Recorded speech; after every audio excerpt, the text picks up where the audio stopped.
Le Nouvel Esprit Public, Philippe Meyer, bonjour.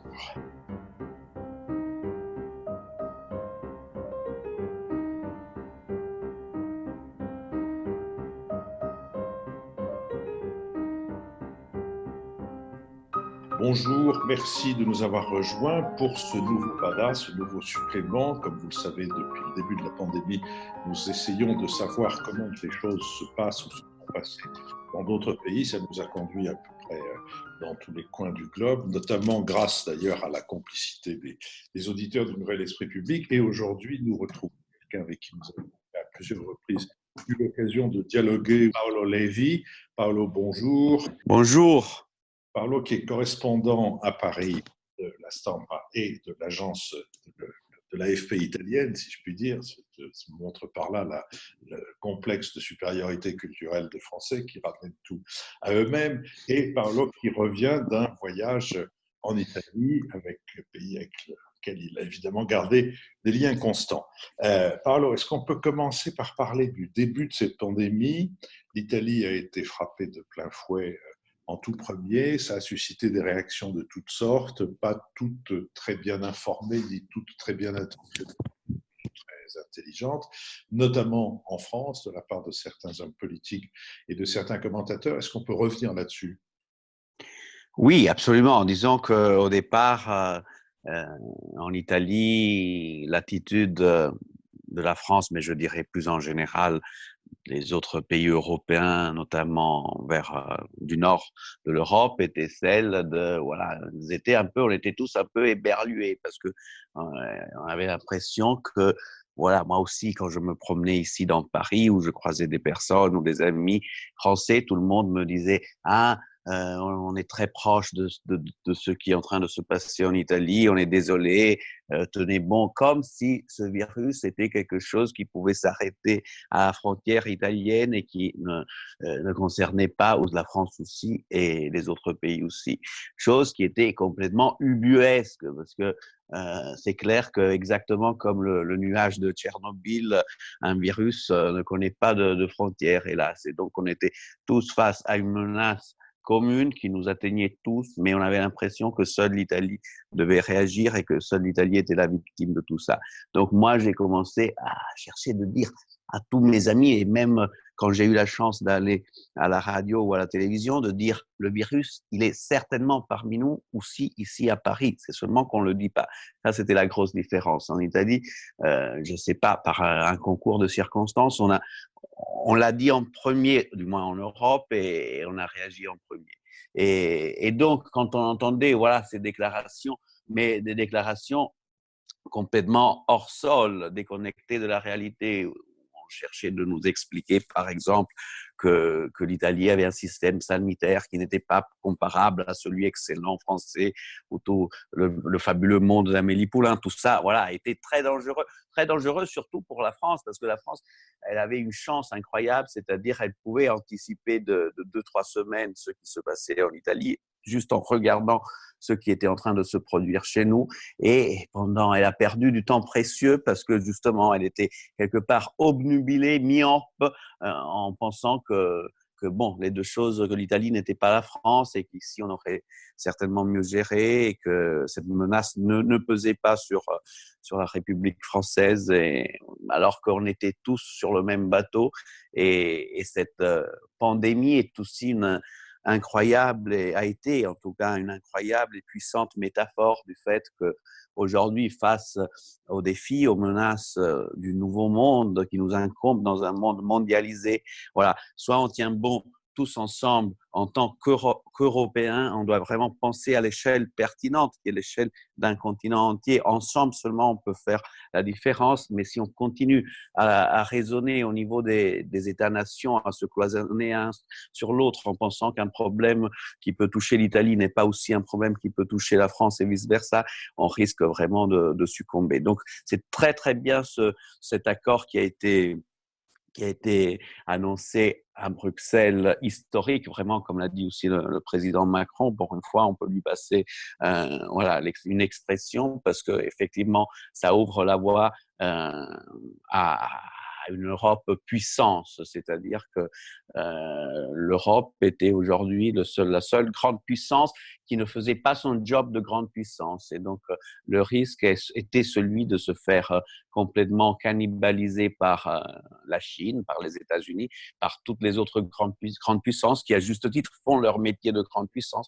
Mais nous, on ne sait pas pourquoi on continue à ne pas assumer ce rôle. Donc aujourd'hui, grâce à cet accord, l'impression est celle que l'Europe rentre à nouveau dans l'histoire. Elle a son rôle à jouer et je pense que si on est unis, on est vraiment les plus forts et brillants de l'univers.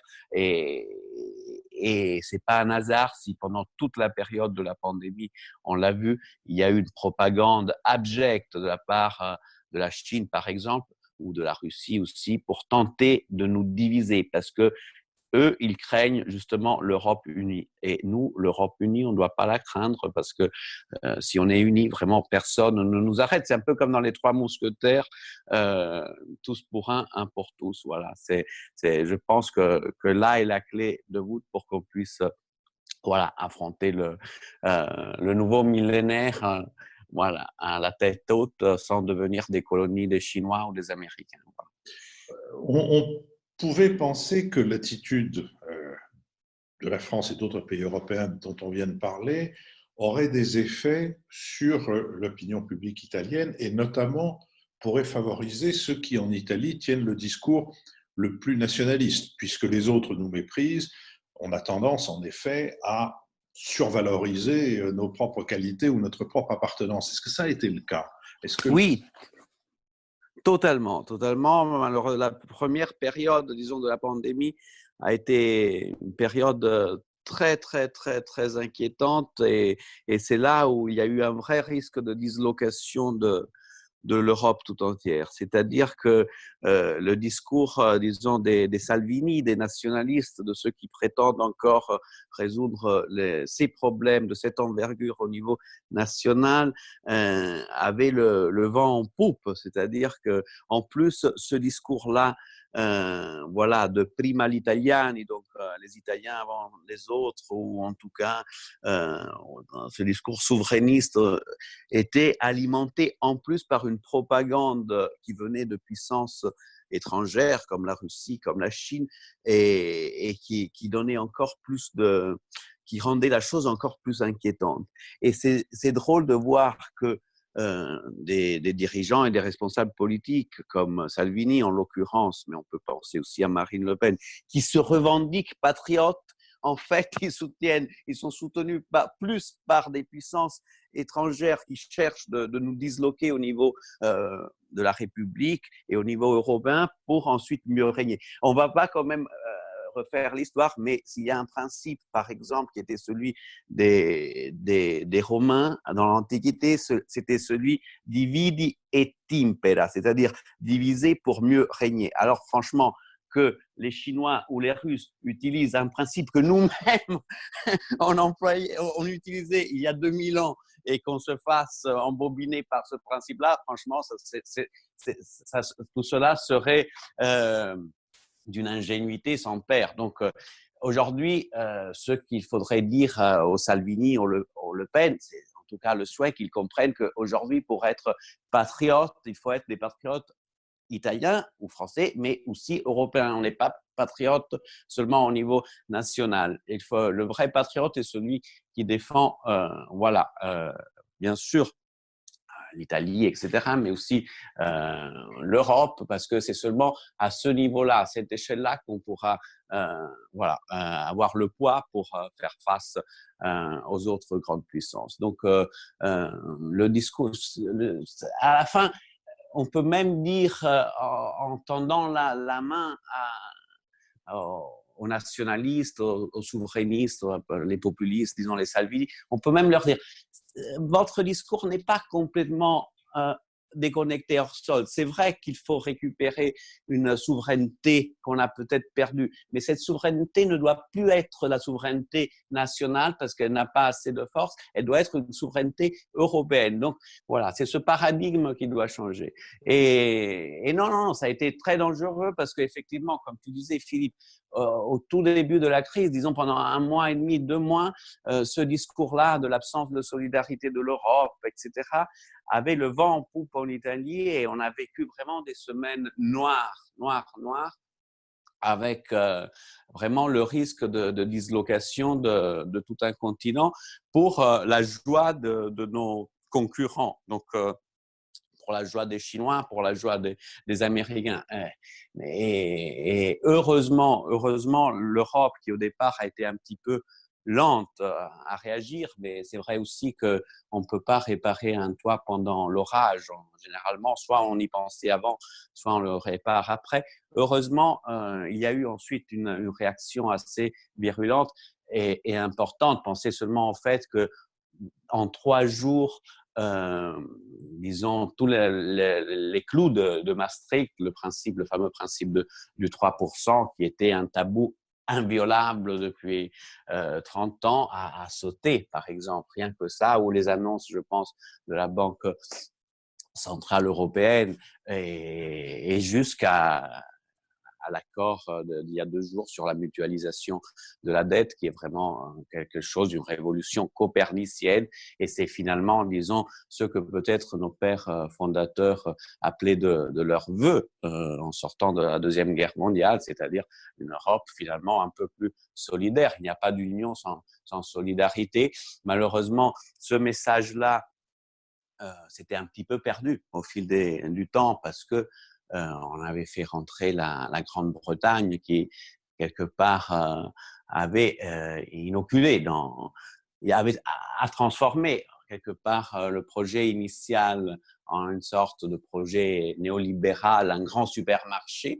Alors, c'est vrai qu'il ne faut rien avoir contre les supermarchés, ça peut être pratique, mais disons, c'était pas l'idée initiale qu'on avait de l'Europe politique qu'avaient nos pères fondateurs comme Spinelli, comme De Gasperi, comme Monnet, comme Schuman, comme Adenauer.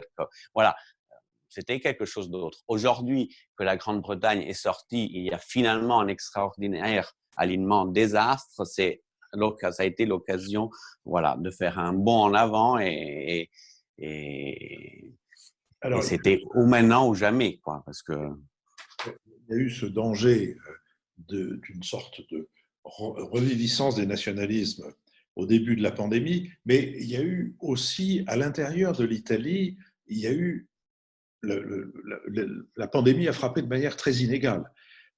Est-ce que le fait que le Nord, par exemple, ait été beaucoup plus et beaucoup plus vite frappé que le Sud, est-ce que ça a eu un impact important? Qu'est-ce qu'on en dit aujourd'hui?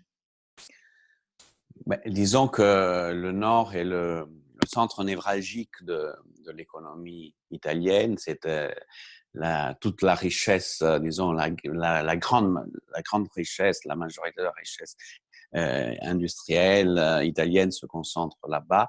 Et c'était très inquiétant. C'est là où il y a aussi les hôpitaux les plus performants, etc. Donc, voir que le Nord souffrait de cette façon-là, avec vraiment une situation dramatique dans des villes comme Bergame ou Brescia, qui étaient des villes qui ont des systèmes sanitaires vraiment en pointe au niveau mondial. C'était vraiment très, très inquiétant pour le reste de l'Europe aussi, parce que ça voulait dire qu'on n'était pas prêt, que toute l'Europe n'était pas prête à faire face à cette pandémie.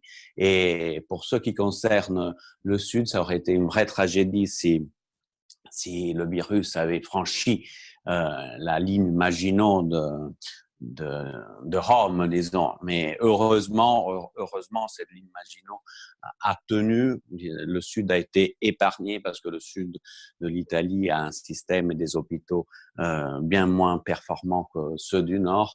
Et ça, c'est tout le problème de l'Italie, l'éternel problème de l'Italie, qui est celui, disons, de 2 pays qui vivent ensemble presque, parce qu'il y a un gouffre, disons, entre le Nord, le centre-Nord riche et performant, et certaines régions du Sud qui sont encore arriérées. C'est un peu aussi le problème en Europe aussi. Donc, il est fondamental qu'il y ait une cohésion et que quand cette cohésion n'est pas là, il faut absolument faire en sorte que les régions ou les pays qui sont en arrière, soient aidés. Et ça vaut au niveau national en Italie et ça vaut aussi au niveau européen. Vous savez, l'Italie est un extraordinaire échantillon de l'Europe. Nous sommes un pays très, très jeune, 150 ans, à peine un peu plus de 150 ans notre unité. Et en fait, on était avant des États-nations. Il y avait différents États, micro-États qui, chacun avec son autonomie, son indépendance, etc.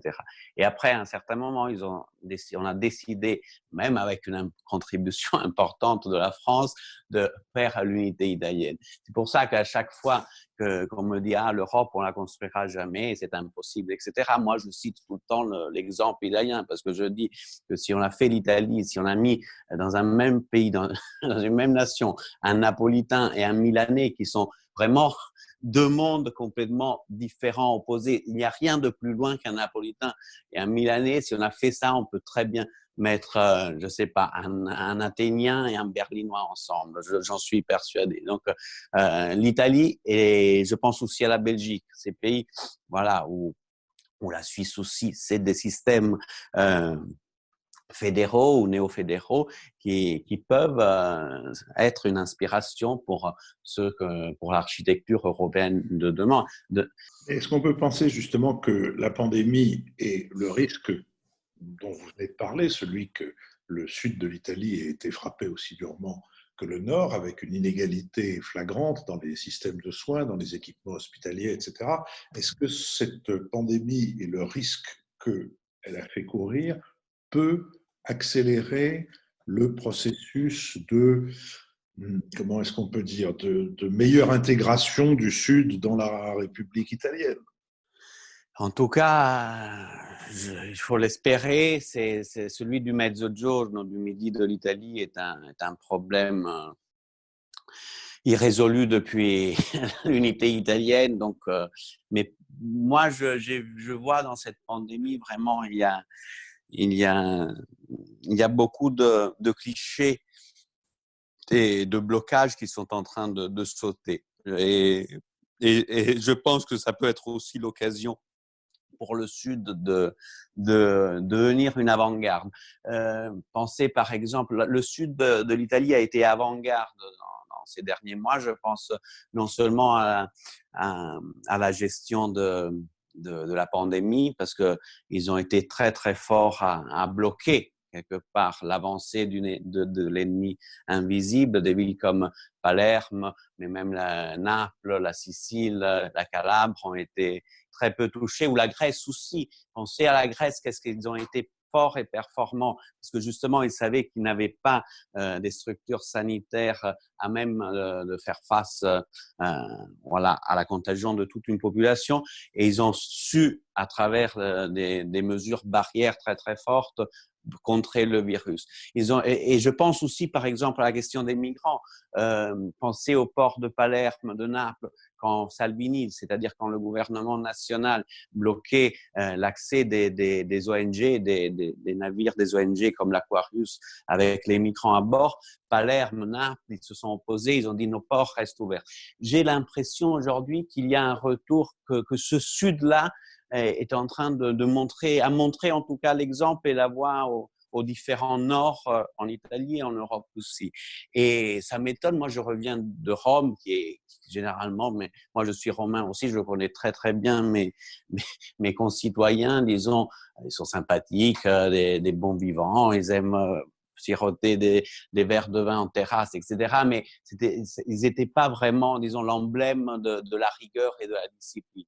Et là, c'est la deuxième fois que je rentre à Rome en 3 semaines et je suis complètement éberlué par la rigueur, la discipline, l'attention qu'il y a aujourd'hui dans ma ville à Rome par rapport à tout ce qui concerne les mesures barrières, le respect d'autrui, dans le sens d'éviter toute contagion. On ne rentre pas dans un magasin sans... Moi, j'arrivais de Paris, donc j'étais assez nonchalant et à chaque fois, je me faisais reprendre parce que j'avais, je sais pas, le masque qui n'était pas parfaitement mis sur ma bouche et sur mon nez. Dans chaque musée, on prend la température de la fièvre. J'ai l'impression que le Sud est devenu un Nord et vice-versa. J'ai l'impression que ce virus a fait exploser tous les clichés Nord-Sud et en Italie et en Europe, et qu'aujourd'hui, paradoxalement, le Sud redevient Nord et le Nord redevient un peu plus Sud. C'est-à-dire, le Sud devient avant-garde, il montre la voie, et le Nord, il est derrière et il court derrière. Il y a vraiment, c'est quelque chose d'impressionnant, et on va voir si cette tendance, c'est une perception que j'ai, mais on va voir si elle va être confirmée ou pas dans les prochains temps. En tout cas, le fait, par exemple, que Angela Merkel ait adhéré de cette façon spectaculaire au plan de relance soutenu par Emmanuel Macron, et l'Italie et l'Espagne, c'est quelque chose de révolutionnaire. Donc, effectivement, c'est comme si l'Europe latine, l'Europe méditerranéenne, l'Europe grecque, etc., reprenait un petit peu le dessus sur l'Europe, disons, de la rigueur à l'allemande, de l'Europe teutonique, disons.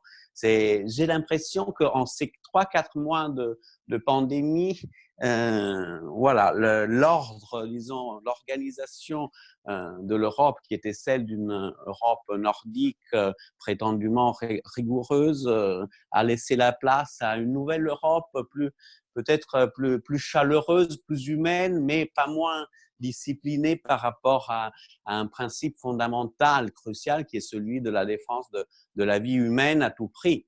Parce que voilà, c'était assez. Une personne âgée, la vie d'une personne âgée vaut exactement comme la vie d'un bébé qui vient de naître. C'est pas que. Et j'ai eu l'impression que dans les pays du Sud, ce principe-là était, était bien ancré dans la tête des gens, et moins dans certains pays du Nord où on l'a vu avec Boris Johnson, qui avait, de façon presque d'un cynisme criant, était arrivé à dire que voilà, si on perdait des vieux, au final, c'était pas la fin du monde, etc. Donc voilà, la primauté de la vie à tout prix, et j'ai l'impression qu'aujourd'hui, il y a un retour à l'humain, à l'humanisme, que peut-être on avait perdu un petit peu en cours de route. Alors, je voudrais bien terminer sur ces paroles d'espoir, mais quand même une dernière question. L'Italie est un pays qui reçoit énormément de touristes.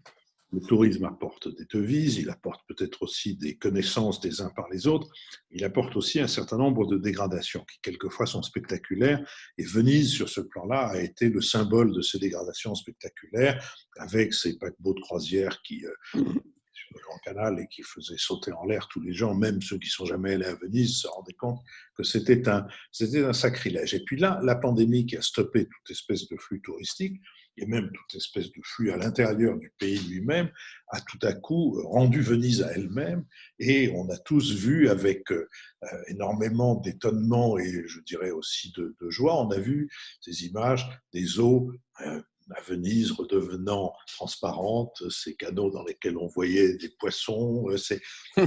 Il s'est passé quelque chose. Est-ce que ceci aussi aura des conséquences? Est-ce qu'une réflexion sur les politiques touristiques pourrait venir de cette pandémie et de ce qu'elle a redévoilé de patrimoine touristique? Qu'est-ce que vous en pensez? Je suis complètement d'accord avec vous, Philippe. Voilà, j'ai été, moi, pas à Venise ces derniers temps, mais j'ai été 2 fois à Rome, et c'est absolument spectaculaire, une ville restituée à elle-même. C'est-à-dire que c'est une ville qui était complètement asphyxiée par ce tourisme de masse abject. C'est pas les touristes, les pauvres très singulièrement, qui sont abjects, mais c'est ce système d'avions entiers, de bus, d'autocars qui rentrent dans le centre-ville avec ces pauvres personnes qui sont traitées comme des troupeaux, comme si c'était du bélier, qui prennent des photos et rentrent, et descendent de l'autocar, prennent la photo et ensuite remontent. Et qu'est-ce que tu retiens d'un voyage comme ça?